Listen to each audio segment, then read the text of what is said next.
How's it going, everyone? This is Horse here, and I'm here with the One Piece manga chapter review. I'm here with One Piece manga chapter 980.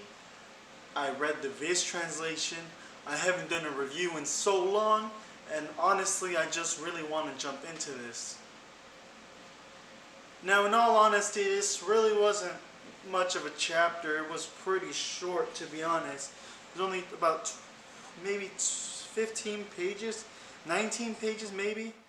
It was probably 17 pages maybe. Who knows? Because Viz likes to add extra pages at the end for their advertisements, but I'm assuming it's around 17 to 18, around there. First thing I want to start off with is the cover page.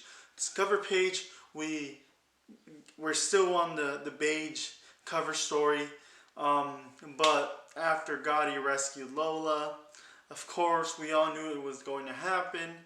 Lola was going to ask Gotti to marry her, and who knows, this might be the official like first time someone doesn't reject Lola. Funny, huh? Isn't it? I just think it's funny. It's the cover story simply titled "I Like You, Marry Me," and we see Gotti. He's all confused and stuff, and he's just looking at Lola, all confused and stuff. And then I just think it's funny. And then, but we all know Pound is gonna come real soon. And we'll probably have that reunion moment with Lola, Pound, and Chiffon. It's probably gonna be an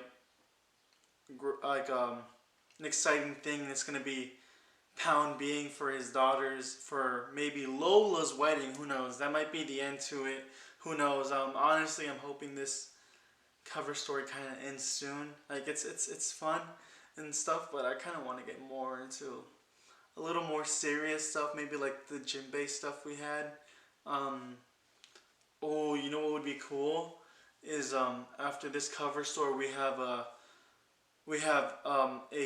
Katakuri cover story of what happened after the Whole Cake Island arc, or what's he doing currently in Wano, because I honestly do not think Katakuri will show up to this battle. At least not yet. I think Katakuri might be a late bloomer for the Wano or Onigashima arc. I honestly think it's going to take a while for Katakuri to show up. He might show up like in the middle or towards the end. But I'm counting Onigashima as its own separate kind of thing for now. It's kind of like the whole Water 7 and Enies Lobby. That's the same thing with Wano and Onigashima. It's like both the same. They're both part of this Water 7 whole saga or arc or whatever you want to call it. But they're two different stories, two separate arcs. So Water 7 was his own thing. Enies Lobby was another thing. Wano was its own thing. Onigashima was its own thing. I honestly think that's what it's going to be. It might be as long as how Wano is right now, but who knows? Who knows, honestly. Now let's actually get into the story. So, starting off, we lead up right into what we had last time, where Luffy got mad at one of the Beast Pirates wasting all the Oshiruko. Excuse me, I have a lot of real trouble saying Oshiruko. It's honestly, that's been one of the hardest things to pronounce, reading this chapter, saying Oshiruko. And cut. Sorry about that. I was rudely interrupted by my friends calling me in the middle of the video. On second thought, I'm gonna put this on silent real quick.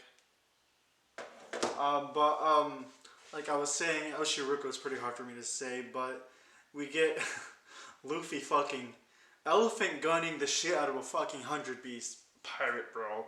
Like, you know, I thought this was gonna be something he was gonna be like jet pistol or like fucking bullet or something like that. This, I think an elephant gun is a little overkill for Luffy, but you get what you get. He just fucking went and fucking elephant gun this dude. This dude's probably fucking dead. It's probably the first time Luffy ever fucking kills someone. But yeah, and we get Queen pretty much reacting to this and noticing it. He or she, I'm not sure what Queen identifies as. If he identifies as a man or a woman, who knows? Okamas are weird in One Piece. I can never tell. But the rest of the pirates around pretty much just take this as like a fight going around in the party, so they don't really think much of it. So they're all just yelling, "Fight, fight, fight!" Kid reacts to it, and oh my god. Okay, these guys keep calling me. Hold on. Hello?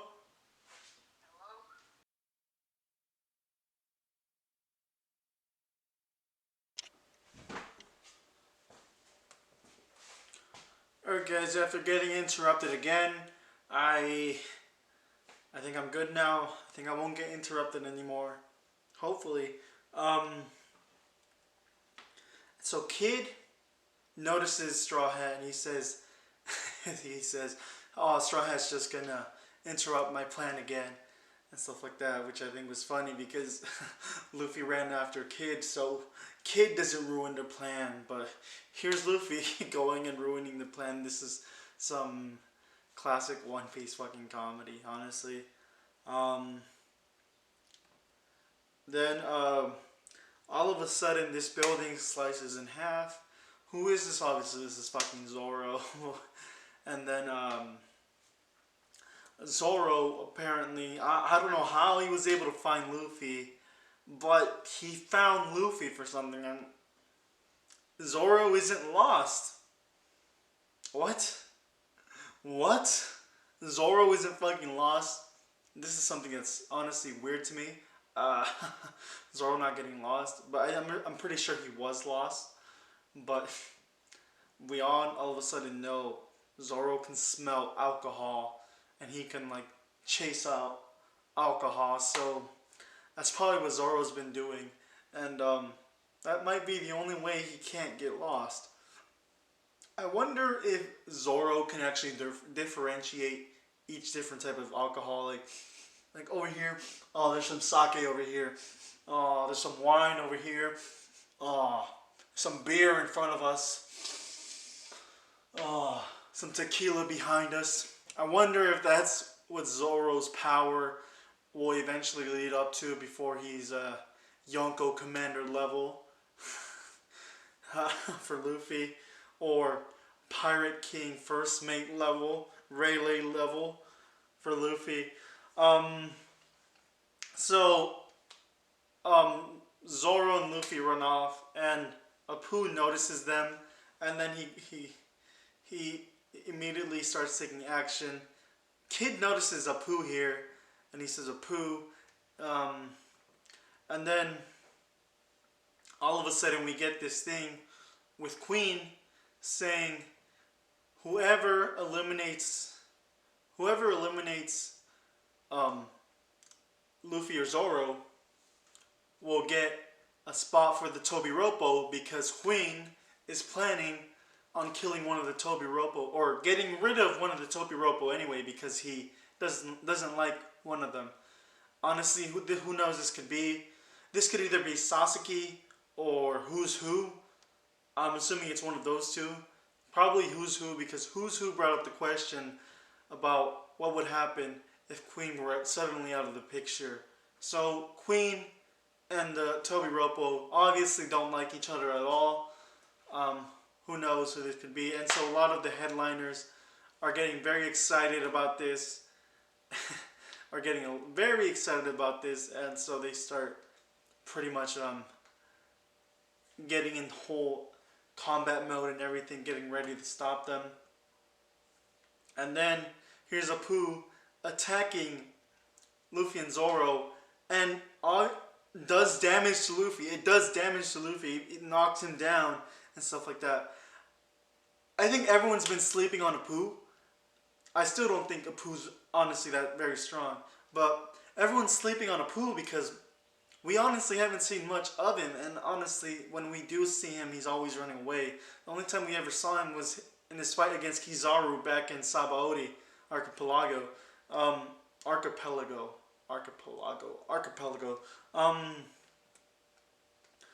And then he does damage to both Luffy and Zoro. All without touching them, he uses like some type of instrument devil fruit. It's not a music devil fruit. It's like an instrument devil fruit because it actually requires his body to turn into instruments. His teeth turn into piano keys and everything. He plays like the pianos with his teeth keys or whatever. Yeah, and so he causes explosions by pounding his chest like a gorilla, like a drum, and then it causes an explosion where Luffy gets knocked out, and then all of a sudden Zoro, he sees what's going on, and he grabs Luffy and he leaves because he sees that Luffy's gonna take too much damage, and taking too much damage early on will be very collateral in the end against the fight against Kaido, and so he tries to leave, and so then they get attacked by a bunch of headliners, and then which causes the Kinemon outfits, the Beast Pirate outfits, to wear off. So now they're back to the normal gear. Luffy still has the coat, which honestly is pretty badass. If Luffy keeps this coat the whole time throughout Onigashima, this will be fucking cool. I can't wait to see that in the anime. But yeah, we get a lot of headliners and stuff like that. We get to see a lot of what the devil fruits, the smell of the devil fruits we see from them. APOO is going, check it out, and then he tries to take them out and stuff like that, and then all of a sudden Kid comes out yelling, APOO, and then we get Killer yelling in the back saying, Kid, stop, don't do that, and he's laughing. Oh man. And then Kid is saying if it wasn't for that traitor the whole time, then Killer wouldn't have been in this mess. And honestly, it's true. If it wasn't for APOO, they wouldn't have been in this mess. The Kid Pirates have gone through a lot, honestly. A lot more than what Luffy and his crew have done. And so he really hates APOO right now, and he goes, eat this, APOO. And then he goes, Punk Gibson. I really hope we get an explanation or like a title card for what Kid's devil fruit is. Same thing with APOO's devil fruit.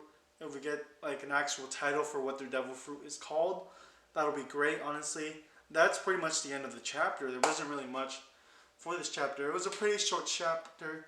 I really wished it wasn't just on this battle, but this was just a One Piece battle chapter.